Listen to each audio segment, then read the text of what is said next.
Napakaganda mga kaibigan, pag yan po ang gagawin natin, mag-join tayo, no? So yung mga ah, needs special care ng mga bata, mayroon silang asosasyon, mga needs special needs, no? So inaano sila, no? Mayroon silang asosasyon, no? At sila mayroon ding Olympic, parang Olympic, naglalaro din sila, no? At saka mga kaibigan, ang ating government ay tumutulong po dyan. So tumutulong yan sa kanila, no? So mayroong tinatawag sila na parang para-Olympics ba yun? Naglalaro yung may mga bata which needs special attention. So ibig sabihin bukod dami sila, no? So mayroong isang, yung aking kaibigan, mayroon po siyang yung kanyang anak, yung parang nagkikater ng mga Tapos magaling sila, parang therapist siguro tawag sa kanila, na yung mga bata na needs, special needs, natutulungan nila na parang mabalik sa normal. So halimbawa yung bata na hindi marunong magsaing, kasi ang mahalaga lang naman po mga kaibigan ay halimbawa matrain natin yung ating mga kung paano magsaing, paano magprito ng itlog or whatsoever, para makaprepare sila na pag wala tayo marunong na po sila mag-prepare ng pagkain nila. Ibig sabihin hindi na po magutom. Yan mga kaibigan ay pag ganun ang magagawa ng bata, ibig sabihin na pwede na siyang iwanan sa bahay. Halimbawa, isang araw, no? So marunong na siya. Tapos of course, tuturuan siya na maging safety sa pagbukas siya ng kalan. Tapos yung mga, kaya kailangan yung mga bata matrain po talaga, no? So sa ganun mga kaibigan, pag matrain po sila ng ganyan, napakaganda, no? So of course, dapat mayroon tinatawag na supervision o kaya tuturuan sila ng mga magulang. So yun ang maganda mga kaibigan, no? So di ba halimbawa yung mga bata, una muna yung di ba naglalaba yung nanay, tapos yung bata ay gusto rin maglaba. So wag sawayin ang bata, i-guide lang siya kung paano maglaba. So yung pinaka the best, sabi natin, anak, medyo pagandahin mo yung iyong paglaba, ganito yan. O ito muna yung kwelyo muna, tapos yung sa kilikili, yun ang anuhon mo, yung sa kilikili, turuan sila, wag anuhin, tapos wag pagalitan, kasi panahon po yan na interesado sila na tutulong, pero gabayan sila para maganda ang resulta ng kanilang ginagawa. So yun po mga kaibigan, no? So hindi sila dapat pagalitan, hindi sila dapat sawayin. So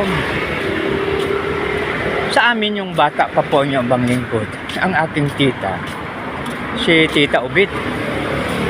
So ngayon si tita ay wala siyang asawa, kuwan siya, no? So ngayon nagsisibak siya ng kahoy. So siyempre nakikita po namin ng mga bata kung pinuputol niya muna yung mahabang kahoy, tapos sisibakin sa magitan ng palakol. So yan, no? Paminsan-minsan siyempre gamitan niya ng itak o kaya lagari. So yun po ang ginagawa mga kaibigan. So siyempre nakikita namin pag panahon naman na kami ay uutusan ng aming nanay at tatay na pag ng kahoy, kami naman ay nag-ipon ng mga patpat. So yan, no? Siyempre yung patpat na yon, pag mahaba, puputulin namin ng itak. So yan, no? So ibig sabihin, dahan-dahan. So sa magitan ng ganun, makaano po tayo, makatulong sa ating magulang. So ibig sabihin na kaibigan, dahan-dahan lang po yan. Dahan-dahan lang po siya. So, pag dahan-dahan, matitrain yung mga bata, no? Kaya napakaganda mga kaibigan na sa buhay ang bata ay kaya no need to worry sa mga children natin. tataniman na natin sila, no? Mayroon din isang Japono. Sabi niya, problema yung anak ko. Sabi ko, bakit po? Sabi niya, ganito, ganyan ginagawa. Pero ang sabi ko naman po siya, sabi ko, kaibigan, nataniman mo na yung anak mo ng word of God. Kaya hindi na mawala sa kanya yan. So, ang ating magawa ng isang magulang ay simple ipanalangin po sila. Every morning, iluhod po natin.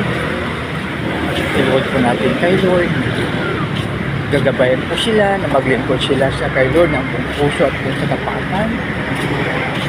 Pagkaroon sila ng takot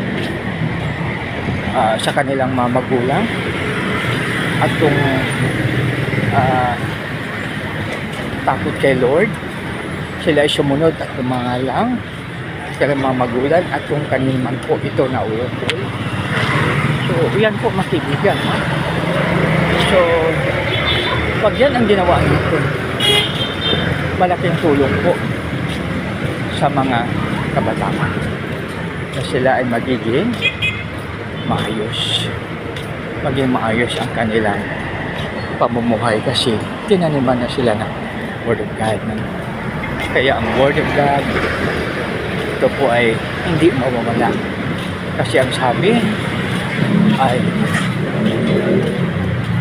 my word, sabi ni Lord, my word will not return void. Ang aking salita, sabi ni Lord, ay hindi na walang kabuluhan.